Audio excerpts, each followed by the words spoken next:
anak-anak, video pembelajaran kita sebelumnya mengenai teks prosedur. Nah, kali ini kita akan mempelajari mengenai teks eksplanasi. Simak video pembelajaran berikut ya.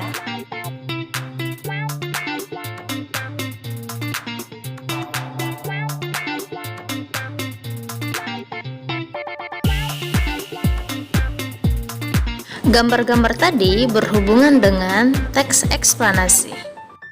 Istilah eksplanasi mungkin asing bagi kita, namun sebenarnya jenis teks ini sudah sering kita lihat, bahkan kita gunakan. Contoh, kita menceritakan peristiwa-peristiwa alam seperti proses terjadinya hujan, proses terjadinya gempa bumi, atau kita menceritakan mengenai peristiwa-peristiwa yang terkait dengan masalah sosial, budaya, politik, dan ekonomi. Cerita tentang proses terjadinya sesuatu itulah yang akan kita pelajari saat ini.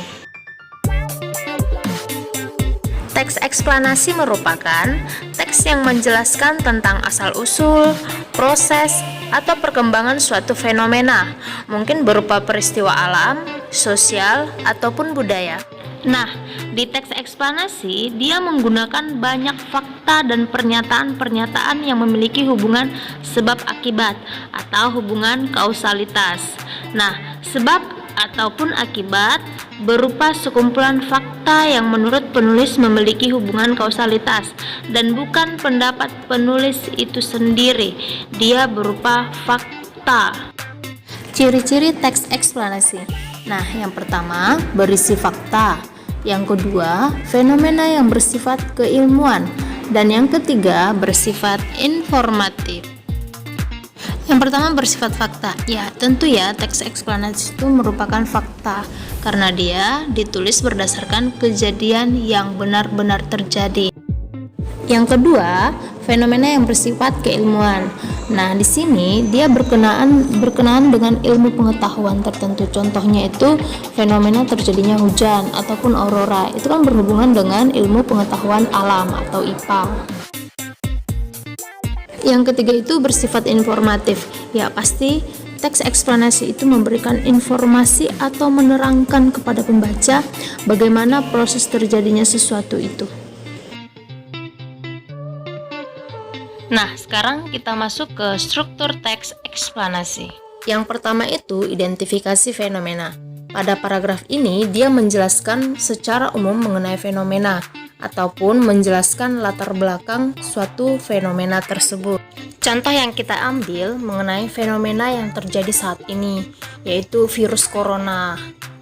Yang pertama kita tuliskan pengertian dari coronavirus, bisa juga asal-usul dari coronavirus. Yang kedua, proses kejadian. Nah, pada struktur ini adalah struktur yang paling inti, di mana di struktur ini berisi tentang proses mengapa dan bagaimana fenomena tersebut bisa terjadi. Contoh, masih berhubungan dengan virus corona. Di bagian struktur yang kedua ini, kita bisa menjelaskan bagaimana proses penyebaran dari virus corona. Setelah itu, kita jelaskan akibat dari terkena virus corona. Jika yang tadi kita menjelaskan virus corona dari sisi kesehatan, bisa juga kita menjelaskan virus corona dampaknya ke segi pendidikan, segi perekonomian, dan lain sebagainya. Struktur yang terakhir adalah ulasan, atau biasa juga disebut dengan interpretasi. Struktur ini berisi tentang komentar, saran, ataupun penjelasan mengenai konsekuensi terhadap fenomena. Contoh dari ulasan mengenai virus corona tadi, kita bisa mengajak atau memberikan pandangan kepada para pembaca supaya menjalankan protokol kesehatan sesuai yang dianjurkan oleh pemerintah, sehingga pandemik ini segera berakhir. Mengenai struktur sudah paham ya? Sekarang kita masuk ke kaidah kebahasaan. Yang pertama, pilihan kata tertentu. Kedua, konjungsi bermakna proses. Yang terakhir, kata kerja pasif dan aktif. Pertama, kita akan membahas mengenai pilihan kata tertentu. Nah, di bagian ini masih dibagi menjadi 3. ada bermakna lugas dan baku, kata ganti non-persona, dan penggunaan peristilahan. Makna lugas biasa disebut juga dengan makna yang sebenarnya atau makna denotasi. Contoh, ruangan ini sangat panas. Panas di sana menyatakan suhu. Dan di makna lugas ini juga dibagi menjadi dua. Ada makna lugas umum dan ada makna lugas khusus. Contoh makna lugas umum. Edo sedang makan buah. Nah, buah di sana kan masih secara umum, belum dispesifikkan. Kalau kita masuk ke kalimat makna lugas khusus, contohnya Edo senang makan buah mangga. Kan lebih dikhususkan dia, dispesifikkan. Kata baku, kata yang digunakan sesuai kaidah bahasa Indonesia. Nah, di sini kita lebih sering ya menggunakan bahasa-bahasa yang kurang baku karena kebiasaan sehari-hari. Contoh apotik, praktek, nasihat, izin, antrian. Nah, seharusnya menjadi apotek, praktik, nasihat, izin, dan antrean. Kata ganti non-persona. Kata ganti ini kata ganti yang menyatakan bukan orang. Ingat, non-persona itu bukan orang. Nah, jenis dari kata ganti ini ada kata ganti penunjuk dan ada kata ganti penanya. Kata ganti penunjuk ditandai dengan kata ini, itu, di sana, di situ, di sini. Kata ganti penanya ditandai dengan kata apa, siapa, mengapa, kapan, dan bagaimana. Yang terakhir adalah penggunaan peristilahan. Nah, di penggunaan peristilahan ini hampir mirip dengan kata teknis. Perbedaannya, kata peristilahan ini menggunakan bahasa-bahasa asing atau serapan dari bahasa asing. Contoh nih perbedaan antara kata teknis dan kata peristilahan. Misalnya, topiknya mengenai rambut. Kata teknisnya bisa sisir, gunting, minyak rambut, shampoo, conditioner, dan hair dryer. Tapi, kalau ditanya mengenai peristilahan yang digunakan dalam topik mengenai rambut tadi hanya shampoo, conditioner, dan hair dryer. Karena bahasa itu bahasa-bahasa asing yang digunakan di dalam teks tersebut. Kaidah kebahasan yang kedua adalah konjungsi bermakna proses. Yang pertama, konjungsi kausalitas. Nah, konjungsi ini menggabungkan dua klausa atau lebih yang menggambarkan hubungan sebab akibat. Klausa sudah paham ya. Klausa itu ingat saja dia minimal memiliki satu subjek dan satu predikat. Konjungsi kausalitas masih dibagi menjadi dua. Satu, konjungsi kausalitas sebab. Yang kedua, konjungsi kausalitas akibat. Konjungsi kausal sebab biasanya ditandai dengan sebab, sebab itu, karena itu, dan untuk itu. Konjungsi kausal akibat biasanya ditandai dengan kata sehingga, sampai, dan akibatnya. Konjungsi bermakna proses yang kedua adalah konjungsi kronologis. Nah, konjungsi ini menghubungkan dua klausa untuk menggambarkan adanya urutan waktu kejadian. Biasanya ditandai dengan kata kemudian, lalu, setelah itu, pada akhirnya, mula-mula, dan sebagainya. Kaidah kebahasan yang ketiga, kata kerja pasif. Kata kerja pasif biasanya ditandai dengan imbuhan di, ter, dan terkan. Jika di satu kalimat terdapat kata kerja pasif, otomatis kalimat tersebut disebut kalimat pasif. Di kalimat pasif, subjeknya berperan sebagai penderita. Perhatikan contoh. Bola terlempar Howinky. Kepiting dimasak Dekola. Pintu dibukakan Angeline.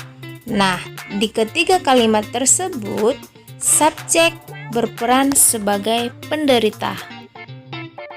Jika ada kata kerja pasif, otomatis ada kerja aktif.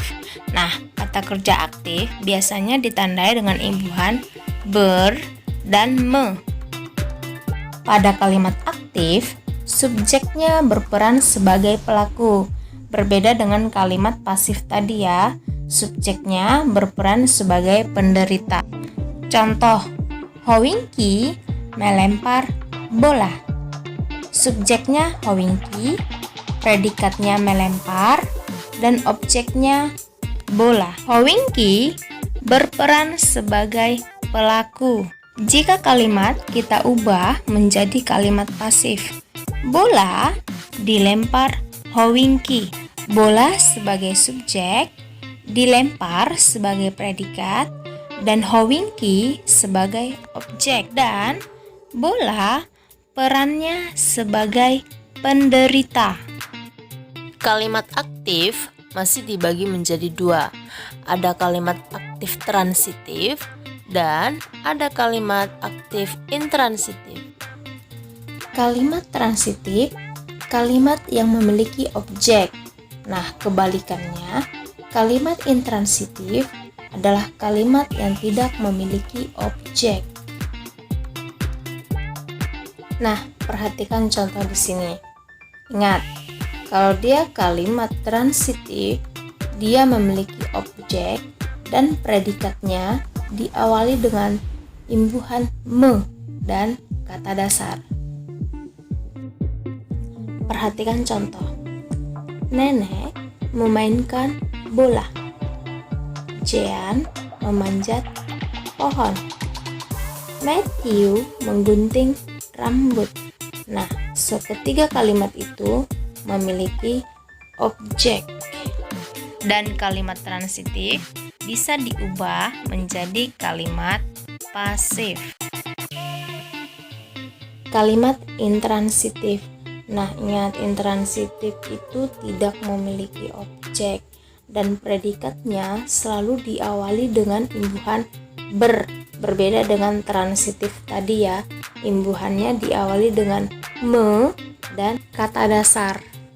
Contoh, nenek bermain bola. Bola di sana posisinya bukan sebagai objek, tapi posisinya sebagai pelengkap.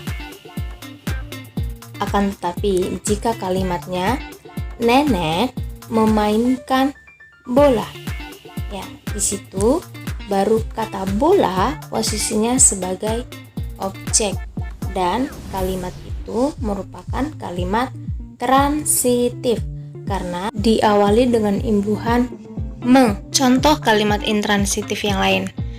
Jan Felix berenang. Talita bernyanyi. Kedua kalimat tersebut tidak memiliki objek.